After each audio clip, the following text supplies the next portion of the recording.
خواتین و حضرات، مسکنسیپشنز کے حوالے سے ایک پوری there is a set of misconceptions regarding women.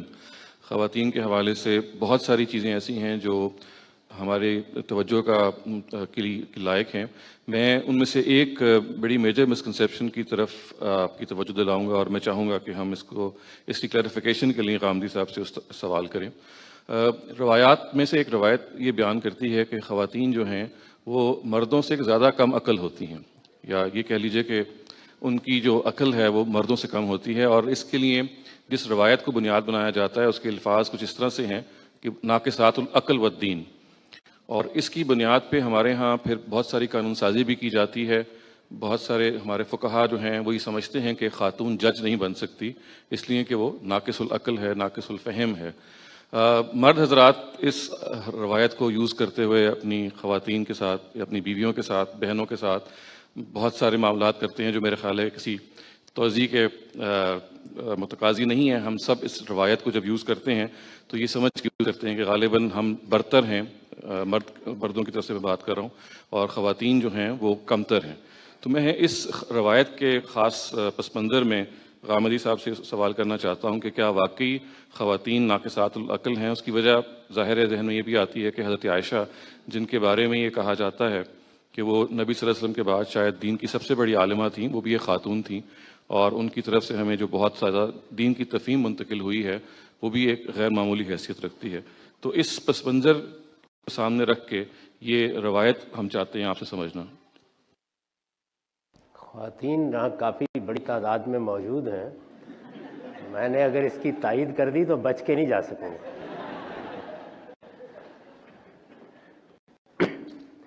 میں ہمیشہ لوگوں کو یہ توجہ دلاتا ہوں اور بڑے ادب کے ساتھ توجہ دلاتا ہوں، بار بار ان کی خدمت میں دردمندی سے عرض کرتا ہوں کہ ان کو یہ چاہیے کہ وہ چونکہ اسلام کے ساتھ اپنے آپ کو وابستہ کرتے ہیں تو کم سے کم ایک مرتبہ اپنی زندگی میں اللہ کی کتاب قرآن مجید کو سادہ ترجمے کے ساتھ پڑھ لیں.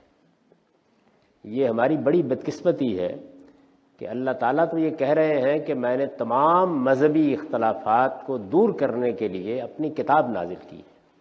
وَأَنزَلْنَا مَعَهُمُ الْكِتَابَ لِيَحْكُمَ بَيْنَ النَّاسِ فِي مَا اخْتَلَفُوا فِيهِ، یعنی کتاب کے نازل کرنے کا مقصد یہ بتایا ہے کہ وہ لوگوں کے اختلافات، مذہب کے معاملے میں لوگوں کے اختلافات کا فیصلہ کر دے، یہ بتا دے کہ صحیح بات کیا ہے، غلط بات کیا ہے.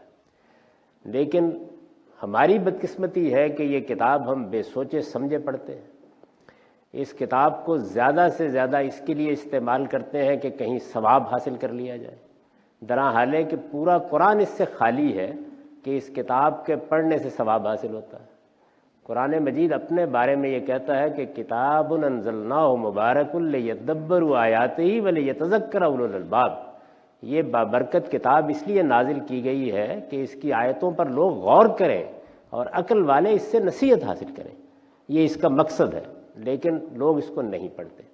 ایک مرتبہ اگر وہ کاغذ پینسل لے کر شروع سے آخر تک سادہ ترجمہ پڑھ لیں اپنے ذہن کو خالی کر کے، تو اس طرح کے بہت سی غلط فہمیاں آپ سے آپ ختم ہو جائیں. قرآن مجید نے بہت وضاحت کے ساتھ ہر جگہ یہ بیان کیا ہے کہ مرد اور عورت کے مابین انسان ہونے کے لحاظ سے ہرگز کوئی فرق نہیں. اللہ تعالیٰ نے علم، عقل، بصیرت کی جو صلاحیتیں دی ہیں، انسان کو جن چیزوں سے نوازا ہے، قرآن اپنی اصطلاح میں اس کو سمع، بصر اور فؤاد کہتا ہے. یعنی انسان سنتا ہے، انسان دیکھتا ہے، انسان عقل سے چیزوں کو سمجھتا ہے. اس کو پوری انسانیت کا عظیم سرمایہ کہہ کے قرآن بیان کرتا ہے.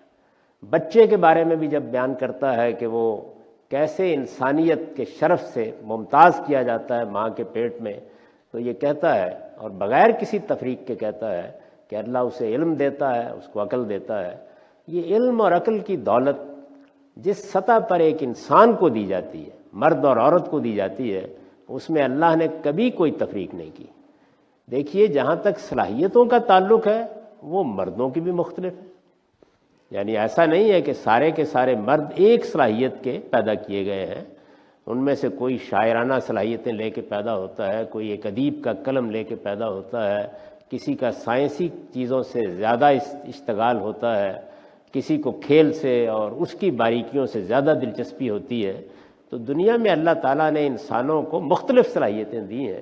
وہ مردوں کو بھی مختلف صلاحیتیں دی ہیں، عورتوں کو بھی دی ہیں، لیکن وہ علم و عقل کی دولت جو انسان کو انسان بناتی ہے، اس میں ان کے مابین کوئی فرق نہیں کیا گیا، بلکہ قرآن مجید کو تو اصرار ہے کہ اس معاملے میں نہ کسی گورے کو کالے پر کوئی فضیلت ہے، نہ کالے کو گورے پر کوئی فضیلت ہے، نہ عربی کو عجمی پر کوئی فضیلت ہے۔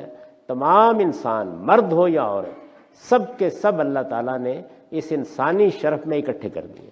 اس میں مکمل مساوات ہے، کسی کو کسی پر کوئی فضیلت نہیں۔ صلاحیتوں کا معاملہ البتہ بالکل الگ ہے، اور وہ جس طرح مردوں میں مختلف ہے اسی طرح عورتوں میں مختلف رکھی گئی ہیں۔ اسی طرح قرآن مجید جگہ جگہ یہ بیان کرتا ہے کہ اللہ کے ہاں اعلیٰ ترین درجات پانے کے لیے جو جد و جہد انسان کرتا ہے اس میں بھی کوئی فرق نہیں، جنت کے درجات میں بھی کوئی فرق نہیں۔ یعنی جب کہا ہے تو دونوں کو کہا ہے، مردوں اور عورتوں کو، کہ تم اس میدان میں جد و جہد کرو، یہ میدان ہے کہ جس میں تم اعلیٰ ترین جگہ تک پہنچ سکتے ہو۔ تو اللہ تعالیٰ کے ہاں آپ قرآن مجید میں اس کو بڑی وضاحت سے بیان دیکھیں۔ رسالت مآب صلی اللہ علیہ وسلم جب دنیا سے رخصت ہوئے تو آپ سے کچھ سنی ہوئی باتیں لوگوں نے بیان کرنا شروع کر دی۔ یہ بھی بڑی فطری چیز ہے، اس لیے کہ کوئی بڑا آدمی دنیا سے رخصت ہوتا ہے تو جو کچھ وہ دنیا کو دے کے جاتا ہے، اس کی تصنیفات ہو سکتی ہیں، اس کی کتابیں ہو سکتی ہیں، اس کا علم ہو سکتا ہے، اس کے علاوہ بھی اس سے ملاقاتوں کی رودادیں، اس کے ساتھ کیے گئی گفتگویں لوگ بیان کرنا شروع کر دیتے ہیں۔ محمد الرسول اللہ صلی اللہ علیہ وسلم تو اللہ کے پیغمبر تھے، تو اس وجہ سے ایک عظیم ہستی، ایک عظیم شخصیت، جو لوگ ملے، جنہوں نے ان کو دیکھا، انہوں نے بعض چیزیں بیان کرنا شروع کر دیں۔ وہ جو ان کے بیانات تھے وہ آگے لوگوں نے سنے، انہوں نے آگے بیان کرنا شروع کر دیے۔ تو ہمارے ہاں وہ سب چیزیں جن کو روایتیں کہا جاتا ہے یا حدیثیں کہا جاتا ہے، یہ اس کے سوا کچھ نہیں ہے کہ یہ رسالت مآب صلی اللہ علیہ وسلم کے ساتھ ملنے والوں کی رودادیں ہیں۔ یعنی کسی نے کوئی سوال کیا ہے، کسی نے کوئی بات پوچھی ہے، کسی نے کوئی کام کرتے دیکھا ہے، اس نے بیان کر دیا۔ ان میں جو کچھ بیان کیا جاتا ہے اس کی کوئی ذمہ داری اللہ کے رسول پر عائد نہیں ہوتی، یہ لوگوں کے بیانات ہیں۔ تو ایک تو ان بیانات میں بہت جگہوں کے اوپر رپورٹ کرنے والوں نے غلطیاں کر دی ہیں، اور ایک سمجھنے والوں نے بھی بعض موقعوں پہ کمال کر دیا۔ تو یہ جس روایت کا انہوں نے حوالہ دیا، اس میں اچھی عربی نہ جاننے کی وجہ سے لوگوں نے اس کے وہ معنی کر لیے ہیں جو اردو میں ہوتے ہیں۔ یعنی ایسا ہوتا ہے کہ ایک لفظ عربی زبان کا تھا، وہ فارسی میں آیا، وہ اردو میں آیا، تو اس کا استعمال مختلف ہوتا چلا جاتا ہے، یا اس کے بعض معنی تبدیل ہوتے جاتے ہیں۔ مثال کے طور پر لفظ خاطر عربی میں دل کو کہتے ہیں، یا دل کے اندر جو کیفیتیں گزرتی ہیں ان کو کہتے ہیں، لیکن ہم اردو میں کہتے ہیں میں نے آپ کی خاطر یہ کام کیا۔ تو زبانوں میں لفظوں کا استعمال اور ان کے معنی میں ترقی یا تبدیلی ہوتی رہتی ہے۔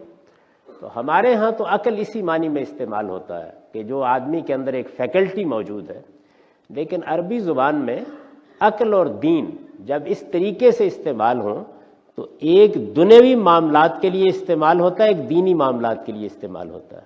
یعنی بالکل اس معنی میں جس معنی میں آپ لفظ سیکولر بولتے ہیں، دنیوی معاملات، دینی معاملات۔ تو رسالت مآب صلی اللہ علیہ وسلم نے جو جملہ کہا تھا وہ یہ کہا تھا کہ میں نے یہ دیکھا کہ ایک آدمی جس کے اندر بڑی ہمت، بڑا حوصلہ ہوتا ہے، مردوں کے بارے میں کہا، تو ایک ایسی خاتون اس پر غلبہ پا لیتی ہے کہ جس پر دین اور دنیا دونوں کے معاملات کی ذمہ داری اللہ نے کم ڈالی ہے، دین اور دنیا دونوں کے معاملات کی ذمہ داری کم ڈالی ہے۔ تو اس کی مثال دی آپ نے کہ دیکھیے عورتوں کو ایام آ جاتے ہیں تو اللہ تعالیٰ ان کی نماز معاف کر دیتے ہیں، یہ مثال دی، ذمہ داری کم ڈالی ہے۔